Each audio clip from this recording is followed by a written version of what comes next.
to the Mathquarium, a channel where we break down and simplify math concepts to help you be more successful.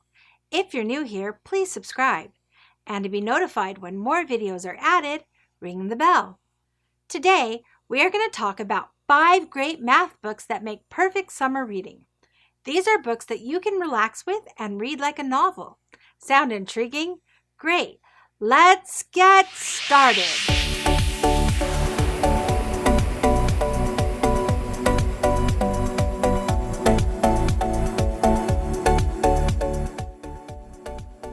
Today, we are going to discuss 5 enjoyable math books that are worth adding to your summer reading. These books read like a story, are accessible to teens and adults at any level of math experience, and will help you to keep your math reasoning skills strong while you're not actively taking classes. All of these books should be available at your local library. I will also add links to these books in the description below and at my website mathquarium.org if you would like to purchase them. The first book I suggest that you include in your summer reading list is Simon Singh's Vernons Enigma, the epic quest to solve the world's greatest mathematical problem. This is a wonderful story all about a proof that eluded mathematicians for centuries, that there are no solutions for x to the n plus y to the n equals z to the n for n greater than 2. This is a problem that inspired my own fascination with mathematics. I really enjoy how this book shows how mathematics is challenging for even the most gifted mathematicians. Mathematicians enjoy working on challenging problems, to borrow the words of John F. Kennedy, not because they are easy, but because they are hard. Many people have developed the attitude that they are not good at mathematics. Why? Because they find it difficult. It is easy to give up if you believe the problem is in you. It's not. It's okay to find math difficult. The important thing is to not give up. And that is the message I got from Vernons Enigma. Don't give up when things get hard. Keep working at whatever is challenging you. This is precisely why we created the Mathquarium, to help people who find mathematics difficult to persevere and to be successful.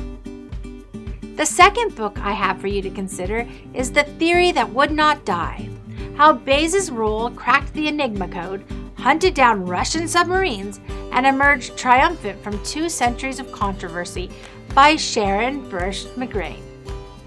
In this book, McGrane contrasts 2 very different approaches to statistics, the Bayesian and the frequentist approaches.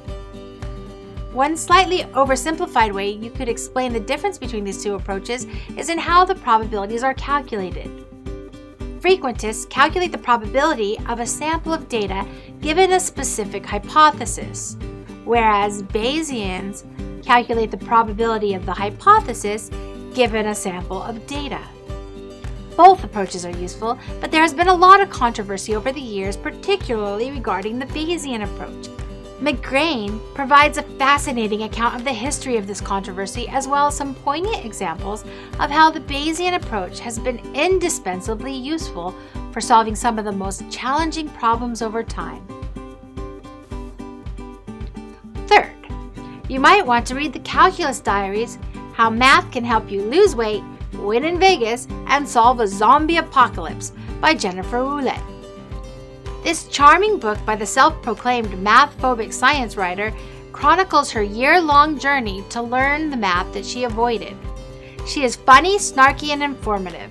As Danica McKellar shared, the Calculus Diaries is a great primer for anyone who needs to get over their heebie-jeebies about an upcoming calculus class, or for anyone who's ever wondered how calculus fits into everyday life and wants to be entertained too. And speaking of great books for those nervous about an upcoming calculus class, you might want to read the 4th book on our list, Calculus and Pizza, a cookbook for the hungry mind by Clifford A. Pickover. This was a book I picked up as a quick refresher for calculus before returning to school after a long break. The book isn't long or exhaustive, but it is a fun introduction to the subject. It is a wonderful companion to whatever calculus book you are learning out of. The 5th book I would like to introduce you to was a national bestseller that will particularly appeal to people who enjoy mysteries or horror stories, The Ghost Math the story of London's most terrifying epidemic and how it changed science, cities, and the modern world by Stephen Berlin Johnson. In The Ghost Map, Stephen Johnson chronicles a cholera outbreak that occurred in London in 1854.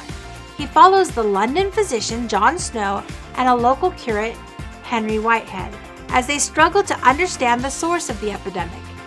In this book, Johnson describes how by mapping the locations where people died, Snow was able to identify the source of the infection. In reviewing this book, the New York Times said, Johnson's account of the 1854 epidemic doesn't need to call attention to its own cleverness. The Ghost Map is elegantly sufficient without that to get readers to do some thinking on their own. Similarly, this book is one of my top recommendations for your summer reading, so you can enjoy an engaging story while sparking your own thinking. And now, I have a bonus recommendation for you, In Search of Schrödinger's Cat, Quantum Physics and Reality by John Gribben.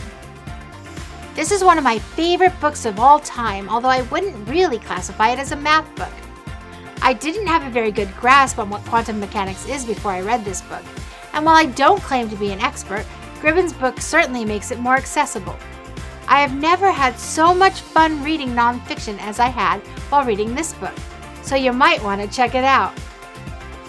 And remember, if you're looking to purchase these books, you can find links to them in the description below and at my website, mathquarium.org.